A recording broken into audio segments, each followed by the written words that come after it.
లేదు, నీకు రిజిస్ట్రేషన్ చేస్తానని చెప్పి నాకు నిన్న 11:40కి రిజిస్ట్రేషన్ చేయడం జరిగింది. రిజిస్ట్రేషన్ చేసిన తర్వాత నేను నిన్న 11 ఆఫ్టర్ 12 ఇంటికి వచ్చి ఉండడం జరుగుతుంది. ఇక్కడే ఉన్నాను. ఇప్పుడు కూడా ఇంటికి పవర్ అంతా కట్ చేసింది ఆమె. పవర్ కూడా లేదు ఇంట్లో.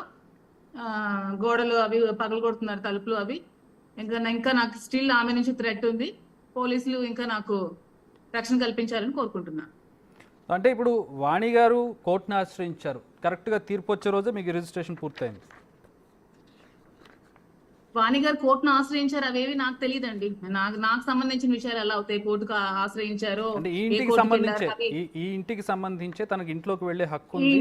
అదేమో నాకు తెలియదు. ఇంటికి సంబంధించి వెళ్ళడానికి ఇల్లు అనేది ఆవిడ ఆస్తి కాదు. అంటే ఇప్పుడు కాదు, గత 3 రోజుల క్రితం చూసినట్లు రిజిస్ట్రేషన్ కి ముందు క్రితం కూడా 2 years నుంచి ఆవిడ వదిలేసిన అతన్ని 2 years నుంచి కూడా డబ్బులు పెట్టి కట్టుకున్న ఇల్లు ఇది కూడా. ఆవిడకి సంబంధం లేదు. ఈ హౌస్ నేను కట్టించిన ఇల్లు, నేను డబ్బులు ఇచ్చి, నేను అప్పిచ్చి, ఈ కన్స్ట్రక్షన్ చేసి పార్టీ ఆఫీస్ ని నేను నిలబెట్టిన ఇల్లు ఇది. సో ఆవిడకి అది కూడా సంబంధం లేదు. కోర్టులో ఏమున్నా సరే తను వాళ్ళ హస్బెండ్ తో తేల్చుకోవాలి. ఇది నేను కొనుక్కున్న ఆస్తి కాబట్టి, ఇది నా ప్రాపర్టీ కాబట్టి. మీకు ఆల్రెడీ డాక్యుమెంట్ కూడా పంపించాను, మీరు చూపించవచ్చు. పలాసాలో రిజిస్ట్రేషన్ అయింది. రిజిస్ట్రేషన్ అయ్యాక నేను సిఏ గారికి, ఎస్ఐ గారికి, ఎస్పీ గారికి ముగ్గురికి కంప్లైంట్ పెట్టి నేను ఇంటికి రావడం జరిగింది. నేను ఇంట్లో ఉంటున్నాను సార్, నాకు ప్రొటెక్షన్ కావాలి అని చెప్పి నేను పెట్టి రావడం జరిగింది. సో నిన్నటి నుంచి నేను ఇక్కడే ఉంటున్నాను. ఇక మీదటి కూడా నేను ఇక్కడే ఉంటాను, ఎందుకంటే ఇది నా ఇల్లు కాబట్టి. శ్రీని గారు కూడా ఇక్కడే ఉంటారా? శ్రీని గారు ఇక్కడే ఉంటున్నట్టున్నారు. శ్రీని గారు నిన్న రిజిస్ట్రేషన్ చేసేదాకా నాకు హౌస్ కీస్ అప్పచెప్పేసి శ్రీని గారు వెళ్ళిపోయారు ఇంటి నుంచి. ఓకే, సో ఇప్పుడు ఆయన ఇక్కడ ఉండరు, కానీ అక్కడ ఆయన భార్య, ఆయన పిల్లలు మాత్రం అక్కడికి వస్తూ ఉన్నారు. అంటే కింద ఇంకా ఉన్నారా? ఇంకా ఇష్యూ జరుగుతుందా? అంటే ఆవిడ ఎప్పుడు కూడా ఎవరి ఆస్తులోకి వెళ్ళిపోయే టైప్ కాబట్టి ఆవిడ ఇంకా వస్తూనే ఉంది. దీని మీద పోలీసులు సివియర్ యాక్షన్ తీసుకోవాలి. నేను కూడా ఇంకా మళ్ళీ పోలీసులకి నేను కాల్ చేయడం జరుగుతుంది. వాళ్ళు రెస్పాండ్ అయ్యారు, బాగానే వచ్చి ఉన్నారు. ఎందుకంటే ఇది నా ప్రాపర్టీ కాబట్టి ఎవరు నా ప్రాపర్టీలోకి రావడానికి రైట్ లేదు. మాధురి గారు, ఇది మీ ప్రాపర్టీనే కాదని ఎవరు అనట్లేదు. మా చేతిలో మీరు ఇచ్చిన పేపర్స్ ఉన్నాయి, మీ పేరు మీద రిజిస్ట్రేషన్ అయినట్టుగా పూర్తిగా ఉంది.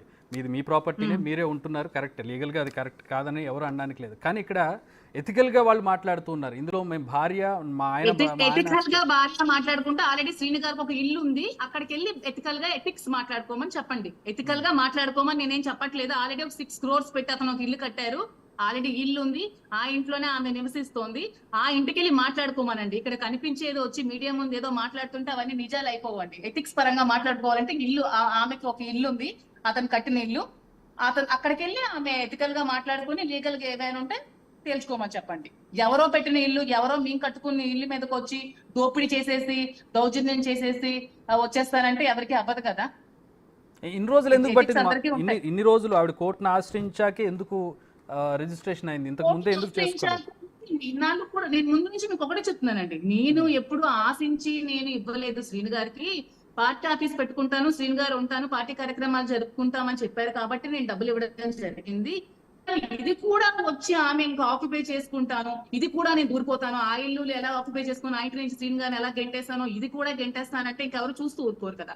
ఆ ఇంటికంటే నాకు సంబంధం లేదు. నేను ఏ రోజు కూడా గ్రూప్ ఇవ్వలేదు. ఆ ఇంటికి నాకు అనుకునే సాధించలేదండి. నేను ఎప్పుడు కూడా ఏదే ఆశించి డబ్బులు ఇవ్వలేదని మీకు ముందే చెప్పాను. కానీ ఇక్కడ కూడా వచ్చి ఆక్యుపై చేసేస్తే ఇంకా మరి మా డబ్బులు గ్యారంటీ ఏముంటుంది? శ్రీని గారికి అదే అడిగితే ఇంకా మరి నేను ఇంకేం చేయలేనమ్మా, హౌస్ నీ పేరు మీద రిజిస్ట్రేషన్ చేసేస్తానని చెప్పి నేను నాకు 11:40కి రిజిస్ట్రేషన్ చేయడం జరిగింది.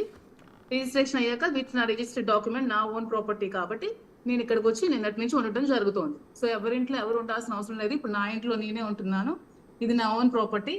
ఈ ఇంట్లో ఇప్పుడు వాణికి గానీ ఎవరికి గానీ సంబంధం లేదు, ఎవరు కూడా దగ్గరికి కూడా రావడానికి వీల్లేదు.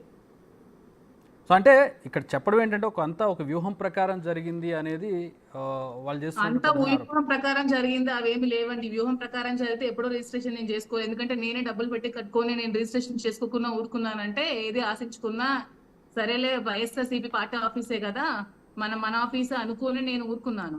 సో ఇక్కడ కూడా వచ్చి ఇది కూడా ఆక్యుపై చేసేసి దీంట్లో కూడా మేము వచ్చేస్తామంటే ఇంకా ఊరుకునే వాళ్ళు ఎవరూ లేరు. సో అదే విషయం నేను వెళ్ళి అడగడం జరిగింది శ్రీని గారికి. సో శ్రీని గారు నాకు, అమ్మ వద్దు, నువ్వేం దానికోసం టెన్షన్ పడకు, నేను నీ పేరు మీద రిజిస్ట్రేషన్ చేసేస్తాను, ఇది మా సెల్ఫ్ అక్వైర్డ్ ప్రాపర్టీ, నేను సొంతగా ఈ సైట్ కొనుక్కున్నాను, డబ్బులు నువ్వు పెట్టావు కాబట్టి ఇది నా సెల్ఫ్ అక్వైర్డ్ ప్రాపర్టీ కాబట్టి దీనికి ఎవరికి ఏ సంబంధం లేదు, నీకు రిజిస్ట్రేషన్ చేస్తానని చెప్పి నాకు నిన్న 11:40కి రిజిస్ట్రేషన్ చేయడం జరిగింది. రిజిస్ట్రేషన్ చేసిన తర్వాత నేను నిన్న 11 ఆఫ్టర్ 12 ఇంటికి వచ్చి ఉండడం జరుగుతుంది. ఇక్కడే ఉన్నాను. ఇప్పుడు కూడా ఇంటికి పవర్ అంతా కట్ చేసింది ఆమె. పవర్ కూడా లేదు ఇంట్లో. గోడలు అవి పగలు కొడుతున్నారు, తలుపులు అవి. ఇంకా నాకు స్టిల్ ఆమె నుంచి థ్రెట్ ఉంది. పోలీసులు ఇంకా నాకు రక్షణ కల్పించాలని కోరుకుంటున్నాను. అంటే ఇప్పుడు వాణి గారు కోర్టును ఆశ్రయించారు, కరెక్ట్గా తీర్పు వచ్చే రోజే మీకు రిజిస్ట్రేషన్ పూర్తయింది. వాణి గారు కోర్టును ఆశ్రయించారు, అవేవి నాకు తెలియదండి. నాకు సంబంధించిన విషయాలు ఎలా అవుతాయి? కోర్టుకు ఆశ్రయించారో అంటే ఈ ఇంటికి సంబంధించే తనకి ఇంట్లోకి వెళ్ళే హక్కు ఉంది. అదేమో మరి నాకు తెలియదు. ఇంటికి సంబంధించి వెళ్ళడానికి ఇల్లు అనేది ఆవిడ ఆస్తి కాదు. అంటే ఇప్పుడు కాదు, గత 3 రోజుల క్రితం చూసినట్లయితే రిజిస్ట్రేషన్ కి ముందు క్రితం కూడా 2 years నుంచి ఆవిడ వదిలేసిన అతన్ని 2 years నుంచి కూడా డబ్బులు పెట్టి కట్టుకున్న ఇల్లు ఇది కూడా. ఆవిడకి సంబంధం లేదు. ఈ హౌస్ నేను కట్టించిన ఇల్లు, నేను డబ్బులు ఇచ్చి, నేను అప్పిచ్చి, ఈ కన్స్ట్రక్షన్ చేసి పార్టీ ఆఫీస్ ని నేను నిలబెట్టిన ఇల్లు ఇది. సో ఆవిడకి అది కూడా సంబంధం లేదు. కోర్టులో ఏమున్నా సరే తను వాళ్ళ హస్బెండ్ తో తేల్చుకోవాలి. ఇది నేను కొనుక్కున్న ఆస్తి కాబట్టి, ఇది నా ప్రాపర్టీ కాబట్టి. మీకు ఆల్రెడీ డాక్యుమెంట్ కూడా పంపించాను, మీరు చూపించవచ్చు. పలాసాలో రిజిస్ట్రేషన్ అయింది. రిజిస్ట్రేషన్ అయ్యాక నేను సిఏ గారికి, ఎస్ఐ గారికి, ఎస్పీ గారికి ముగ్గురికి కంప్లైంట్ పెట్టి నేను ఇంటికి రావడం జరిగింది. నేను ఇంట్లో ఉంటున్నాను సార్, నాకు ప్రొటెక్షన్ కావాలి అని చెప్పి నేను పెట్టి రావడం జరిగింది. సో నిన్నటి నుంచి నేను ఇక్కడే ఉంటున్నాను. ఇక మీదట కూడా నేను ఇక్కడే ఉంటాను, ఎందుకంటే ఇది నా ఇల్లు కాబట్టి. శ్రీని గారు కూడా ఇక్కడే ఉంటారా? శ్రీని గారు ఇక్కడే ఉంటున్నట్టున్నారు. శ్రీని గారు నిన్న రిజిస్ట్రేషన్ చేసేదాకా నాకు హౌస్ కీస్ అప్పు చెప్పేసి శ్రీని గారు వెళ్ళిపోయారు ఇంటి నుంచి. ఓకే, సో ఇప్పుడు ఆయన ఇక్కడ ఉండరు, కానీ అక్కడ ఆయన భార్య, ఆయన పిల్లలు మాత్రం అక్కడికి వస్తూ ఉన్నారు. అంటే కింద ఇంకా ఉన్నారా? ఇంకా ఇష్యూ జరుగుతుందా? అంటే ఆవిడ ఎప్పుడు కూడా ఎవరి ఆస్తులోకి వెళ్ళిపోయే టైప్ కాబట్టి ఆవిడ ఇంకా వస్తూనే ఉంది. దీని మీద పోలీసులు సివియర్ యాక్షన్ తీసుకోవాలి. నేను కూడా ఇంకా మళ్ళీ పోలీసులకి నేను కాల్ చేయడం జరుగుతుంది. వాళ్ళు రెస్పాండ్ అయ్యారు, బాగానే వచ్చి ఉన్నారు. ఎందుకంటే ఇది నా ప్రాపర్టీ కాబట్టి ఎవరు నా ప్రాపర్టీలోకి రావడానికి రైట్ లేదు. మాధురి గారు, ఇది మీ ప్రాపర్టీనే కాదని ఎవరు అనట్లేదు.